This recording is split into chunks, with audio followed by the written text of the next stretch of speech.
It is Saturday, April the 2nd, and this is Steve Williams acting on behalf of the Slate Valley Museum to interview Paul Labas, the owner and operator of a local slate quarry and mill. So, Paul, happy to meet you. You too. Now, maybe we can start off with a bit of family background and how your family got here in the first place. Sure. Well, again, my name is Paul Labas. I am a third-generation slate maker. And it all started out years ago in the early 1900s, around, I believe it was 1906 or 1908. We've been trying to find that exact date when my grandfather actually came from Slovakia and my grandmother. Of course, they weren't married yet at the time, but when they came over from Slovakia, they both left the port of Bremen. And they did not know each other, although in Slovakia they lived approximately 4 miles away from each other in a small town called Jastrebi. And she was from a small town called Kievan. And when they came to the United States, of course, just looking for work and escaping the oppression that was over there going on in Europe, because everything that they made on their tiny little farm was taken away from them. So they were looking to better their life, as everybody tries to do, I think, going on through life. They came to the United States, the land of opportunity, to fulfill their dreams. My grandfather, searching for work, ended up being sent down to Pennsylvania and started working in the coal mines.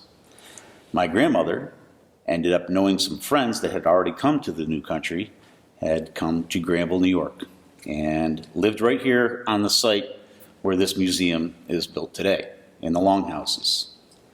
As she was here for a couple of years, I believe it was 2 or 3 years, there was always a sense of trying to be with your own kind, your own people from the old country, and thus many of them settled in this area. As with my grandfather, he settled with a lot of people in Pennsylvania, in the Scranton area, and in the coal mining countries or area down there as well. He got word of an eligible maiden from his hometown area in Granville, New York. Well, he made tracks to Granville and got word that there was work up here as well in the slate quarries, a totally different thing. And he came to Granville, New York, and I think it was in 1909, I believe, that they were married and started raising their family here in Granville, New York. And they had 5 boys, 1 girl. As a matter of fact, my aunt was born in Slovakia, as she was the firstborn, the oldest of the family. My grandmother actually went back to Slovakia, and my Aunt Mary was born there, and then they again came back to the United States. I think a misconception of years ago and even today that people came from the old country, as they called it, Slovakia, and the Italians and the Polish and all the immigrants of this area that came to this area to work in the quarries, that they were actually working in quarries and they had this in their lineage and their background in their old lands. That's not true. They were peasant farmers. They were basically self-existing. They didn't really have to produce much. They were basically there to feed their families and to take care of their own. When times got so tough and hard that they wanted to get ahead in life, that's when they moved on. And to actually save up enough money to buy passage from Eastern Europe and leave the port of Bremen, where most of them came from, and to come to the New World, to even just search a job is unfathomable today. And that must have been a real struggle. I can't imagine. Hands on enough money to do that. I can't imagine it. My grandfather's, I've heard this story many times, how my grandfather's brother, his name was Mike, and he walked from Jastrebi to the port of Bremen and begged, stole, whatever he did to get to the port, and basically worked around the port, knowing nothing about anything, shipyards, anything like that. But people were willing to do anything to get ahead back then, and it was hard. It was hard, but they appreciated every single minute of it, and they knew that they were striving for a goal to better their lives, to come to the New World, to better their lives. It was hard labor all the way through their lives. And the only thing they had back then was each other and their religion. That's all they had. And they took whatever they had with them on their back, and they moved. So they came through Ellis Island, I assume. Yes. Yep. And from there, they dispersed. As there's jobs here, there's jobs here. Everybody went their own way. How did your grandmother come to be here? Did she have family contacts already? Yeah, and that's the way the whole immigration of people coming from Eastern Europe to the United States. It started with 1, then 2, then 5. Oh, I have a friend over there. I have a cousin there. And they would write letters back and forth, communicate whatever way that they could. And, well, if I go, can I stay with your brother? Can I stay with your aunt, with your uncle? Of course. And then years ago, again, where this building is standing today, people would take in boarders. And that's how they would make money. They would take in boarders from Europe, cousins, aunts, uncles. Okay, you could stay with us until they would call it back then, give them a grub stake to start them out. And then they would find them work in their quarries. Many times they would go, I know for a fact that my grandfather talked to his boss at one time to promise a job. And he actually helped buy a job from his own boss to get his brother to come from Europe to go to work. Imagine paying a boss for a job for your brother who was not even here yet. And but back then, that's the way things happened. That's the way it happened. My own history is a little bit weak on that period in Europe. Was this the Austro-Hungarian Empire that they were part of that? Yes. And for some reason, was this wealthy landlords that sort of oppressed the heck out of everybody else? That's basically what it was. And whatever they could make and to raise on their tiny little plot of land on their farm, that's all they were, was farmers. Like I say, they would have, if they had a good yielding crop, the government would come in, take whatever they wanted, and leave whatever was left over for the people. So it was a very tough life, very tough life. And I think back of the way it was must have been working for them in the quarries, and the stories that I've heard in the quarries even back then at that time, although that was very, very hard work and very intensive and 10, 12-hour days, 6 days a week, to them, that was a dream come true compared to what they had. So I guess they considered it, they bettered themselves. Yeah, do you know which quarry your grandfather worked in first? When my grandfather came, originally, like I said, he started working the coal mines. When he came to Granville, New York, he did have a brother that was working here in the quarries at one time. Excuse me, I say a brother, it was a cousin. And they worked for the Norton Brothers Slate Company at that time. And it was up on the Briar Hill, which is basically up and back of me, right along the Vermont-New York border. And they owned a stretch of quarries from West Pollock down straight through the vein right into close to Lake St. Catherine. And as you can see today on the maps, it's all basically right in one big line. And back then there was, I believe, like 3 major companies. I think you had Rising Nelson Slate Company, Norton Brothers Slate Company, and Hugh G. Williams Slate Company. And again, there was severe competition back then, because there's 3 parts of this business. There's mining, there's milling, and there's sales. Years ago, companies did all 3. They would mine it, they would mill it, and they would sell it. Well, when you're in competition with your next door neighbor, literally, which is, 200 yards down the street, the price cuts could get brutal. And consequently, what they do to cut costs, as what most businesses do, they pass that cost cutting down to the lowest end of the table, and it's usually the employees that suffer on that. And the working conditions were horrible. There was, long, grueling days, cold, rainy days. It didn't matter. You worked no matter what. They had to. They had nothing else. And I guess safety must have been pretty loose, I suspect, in those times. Safety was non-existent.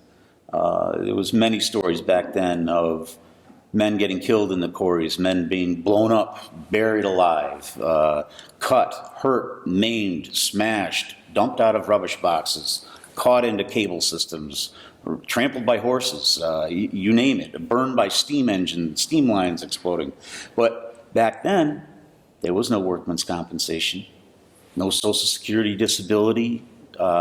If you wiped out, or you were killed in the mine, or you were killed or broke a leg or lost your arm or your leg, there was 10 men standing in line to take your job. Now, tell me, what's the federal organisation that looks after mine safety now? What's its name? MSHA, Mine Safety Health Administration. Okay. So when did that get started? You know? I believe it was in the early 70s. Oh, so yes. that's comparatively Relatively new. recent then. Yeah. So this sort of carnage, if that's the right word, sort of went on until then. Well, as again, back then there wasn't much of a control. It was, I compared it to the Wild Wild West. You did whatever you had to do to get ahead. And whoever stood in your way, you got rid of your competition. When it became regulated and the safety of things came about into the slate quarry businesses, yes, it made things a lot safer. And granted, nowadays, to work in the quarries, as far as the actual manufacturing of the product, it hasn't changed. Every piece of stone is still hand split. And every piece of stone is still put on a trimming machine, taken off the trimming machine, put onto a pallet, and it's all hand labor. Many people don't understand that this stuff is a mass-produced product, that we're just chewing through the earth and mowing things down and tearing up trees and doing whatever. It's not true. If anybody is more of a conservationist of property and how to treat the land right, ask some of the slate owners in this valley, Sheldon Slate Company, Greenstone Slate Company. These guys are protecting their resource, and they want it to survive, and they want it to last because it's their main family source of income.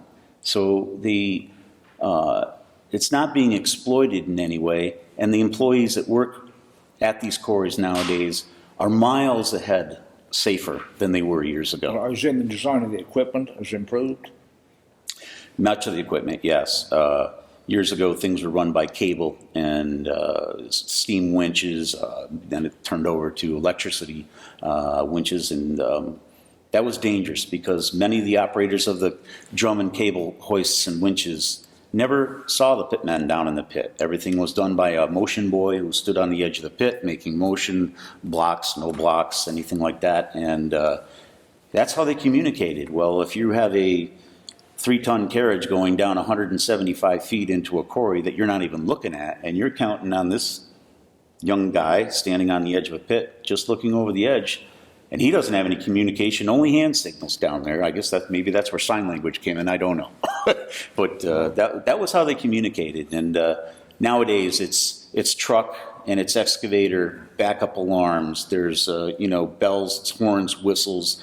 Roads, beautiful roadways are built down into the quarries with berms to protect any kind of runaway truck or anything like that. So, yes, the safety has improved dramatically, and especially when you get into the milling end of it, dust control.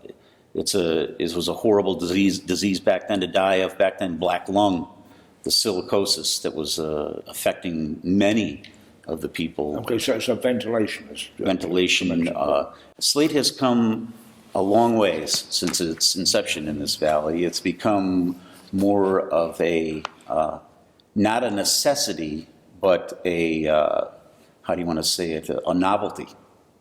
And when you get things that are a novelty, it takes craftspeople to make that a novelty and to keep it maintained. And again, years and years and years ago, there wasn't much concern for the worker. It was all about the owner. Now it's going the other way. We're concerned about who we're working with. We want the good people. We want the quality product. Quality is key in this business, and we want to preserve what we have as not only a family tradition, but as also a valuable commodity for this area and for people to be employed in.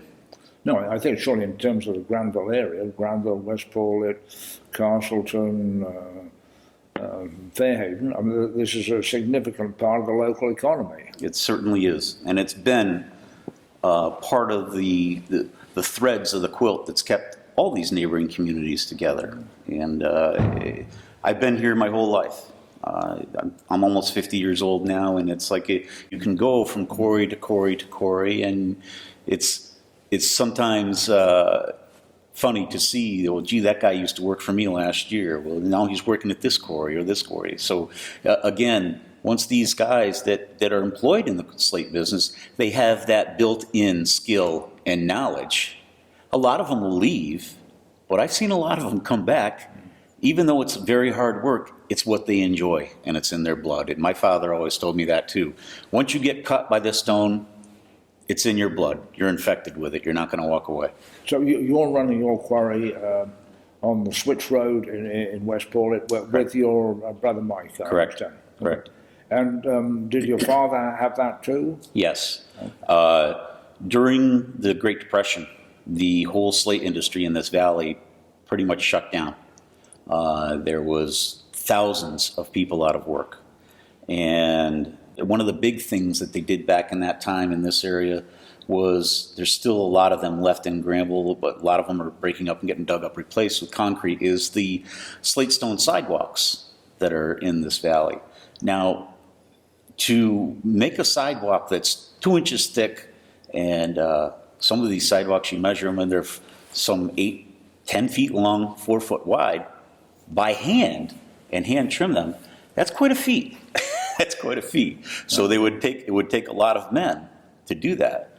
But they were put into work in these quarries, and these guys would go up and they would work, not making slate anymore, they were making sidewalks. So you'll see a lot of them still around the valley. The retaining walls along the Meadowy River down by the Little League fields and things such as that, those are all built during the WPA days. This beautiful artwork mural in back of me that you'll see by, I believe her name was Martha Levy.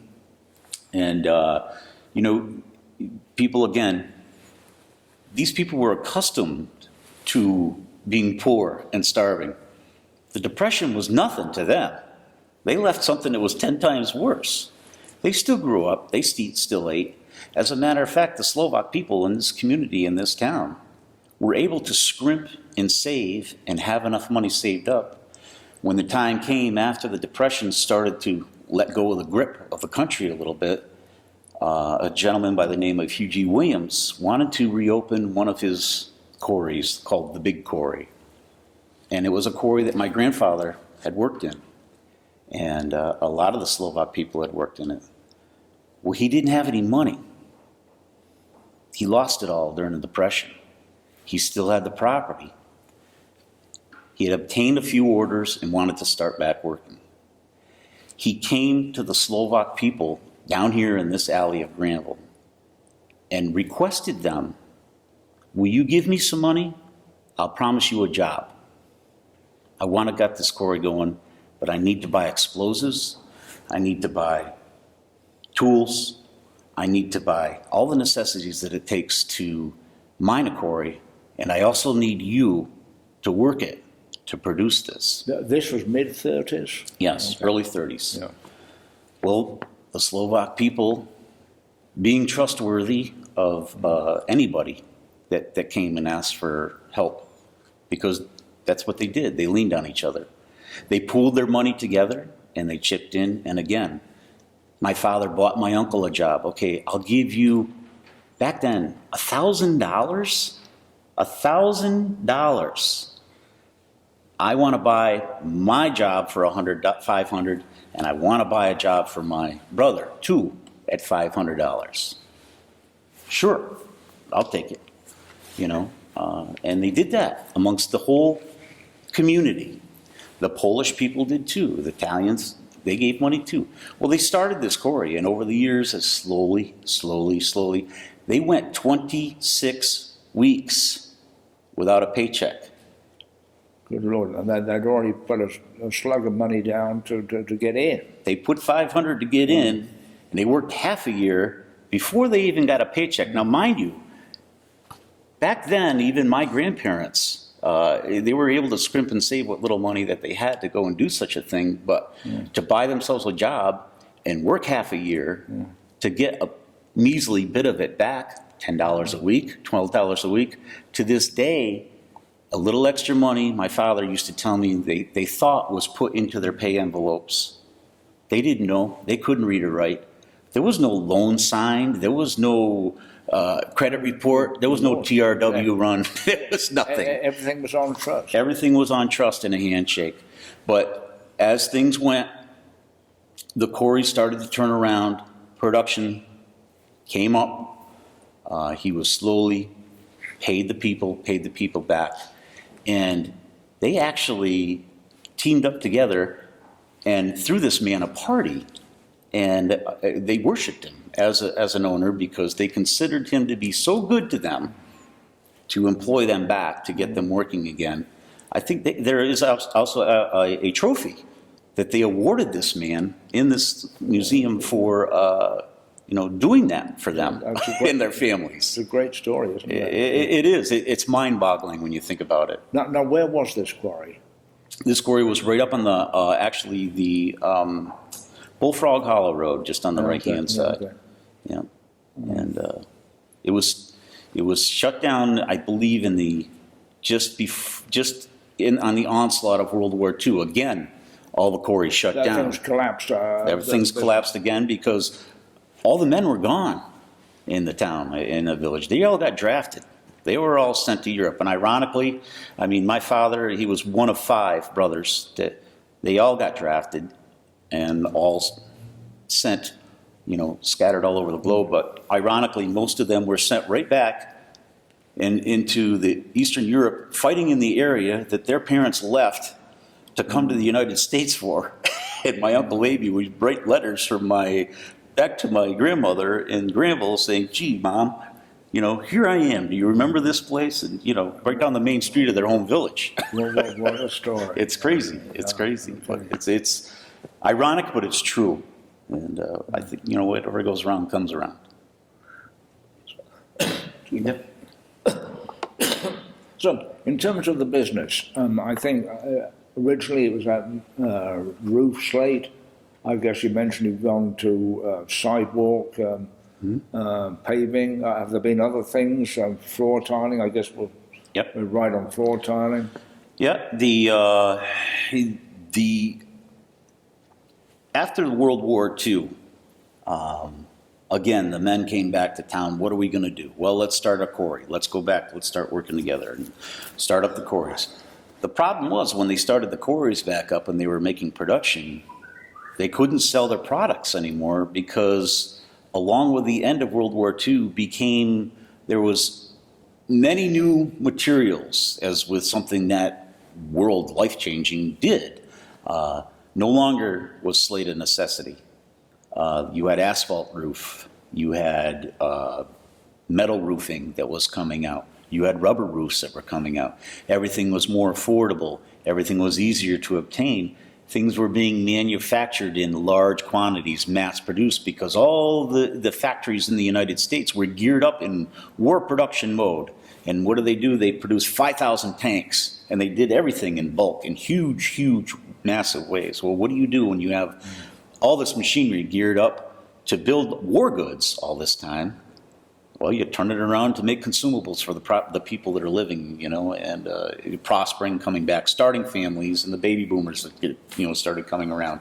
So, again, the quarries were at a demise where they shut down and very few in operation. What did they do then? They had to turn their heads around to think, well, gee, if roofing's not selling, let's try to make a floor out of it. Let's try to sell some for patio stone and things such as that. So it evolved into, and those were used as products. And again, as the industry has evolved, or as the time changed, the industry had nowhere to go but change with the times. And as with many industries, it's very hard to take a piece of stone and turn it into a dollar bill. It's almost like magic, but it's tough to sell it and to make it desirable for people to want. And thankfully today, in today's day and age, people appreciate it, and they're starting to look at not only the durability and the quality of the product that comes out of this area in Granville and Vermont and the whole Slate Valley as a whole, but the people that produce it. I mean, this stuff is in the hearts and the souls of the people that are producing this. It's not just a factory job where they go to work at GE or IBM. You know, the slate quarry industry is very small, generally run by, I think, about 12 or 15 families and family businesses now, that's supplying a very huge, large market. And again, still, it's very tight. There's very, very little profit in it. Well, can you talk about marketing? You mentioned that, of course, is one part of the whole business. Now, how many of the quarries, you said there's 12 families, say, Right. In the business, how many of them are selling individually and how many are selling through Evergreen, who I understand to be the Yep. sort of Evergreen, consolidated? there's a Greenstone Slate Company, Evergreen, Vermont Structural as well. Now, Evergreen Slate Company per se doesn't have like they don't do the mining, the milling, and the sales. They have been historically since 1916, I believe. They were basically in the marketing end of the slate business. And during my heyday of the slate industry in the 80s and the 90s, late 80s and the early 90s, straight up through, they were the big dog on the street. There's no doubt about that. And they kept a lot of these small guys going. Myself, the smaller companies, Plisco Slate Company, and things like that. It was great because you could get a paycheck every single week. Again, this market is getting very tight and tightening up now to the point where you could sell every piece of slate that you made, and now it's basically we're cutting to order, and you have to sell what you make, and then whatever you don't sell, you end up putting it on the bank. That's really tough to do if you don't have your ducks in a row, because you're basically living off your inventory, whatever you can sell, whereas you can't afford to go out and buy new equipment and things such as that right away. You know, you have to time and piece everything out, and if you're not careful, you can fail quick. So marketing is a huge aspect of it, and again, it's being promoted, and rightfully so, as a very high quality product and a very hands-on product. Many people, as I traveled around the United States and the Northeast, where you'll see a lot of slate roofs in the more wealthier communities, are finally getting the idea of, gee, I have this beautiful Victorian home that was built in the 1800s. I guess I'm not going to tear that slate roof off and put an asphalt roof on. I mean, that makes my stomach turn when I go in some of these communities and see that done. Well, they'll actually call and say, gee, I didn't even know slate was being manufactured anymore. There's more people that don't know about slate than there is people that do. So, Now, how about competition from outside the country? I mean, there are other slate manufacturers. Wales, of course, has been a big one. Yep. I think Spain is a big one. Spain is a huge and one. I understand that China is also significant. Yep. Can you comment on any of these? Well, yes, the markets that have come in from the foreign markets that haven't, have put a big dent in our business as well. And again, we are competing against foreign markets all the time. The Chinese market was scary. It was really scary when they came on board and they started marketing slate. Reason being is there's no way that we could compete with the labor cost. When you were getting a square of slate delivered from China to the Port of Albany for about $30 or $40 less per square than we could manufacture in our own backyard, that was really scary. The only saving grace that we had was the quality of the stone was of a very poor quality, and it was a softer stone where they put this stuff on the roof. Yes, they were selling it dirt cheap, and there was a lot of people buying it and putting it out there. Well, they put it all over the country, and it only took about 10 years' time, and people came back to us and say, gee, we need to replace our slate roof because it's falling apart. Okay. And, so that threat has maybe gone for the time being. Yes, I think that market is diminishing, and unless they hit a very harder vein, because again, the labor cost, the labor that they're working with over there now is being treated like the labor was being treated here in the early 20s, in 1900s. So there's no way that you could compete with something like that.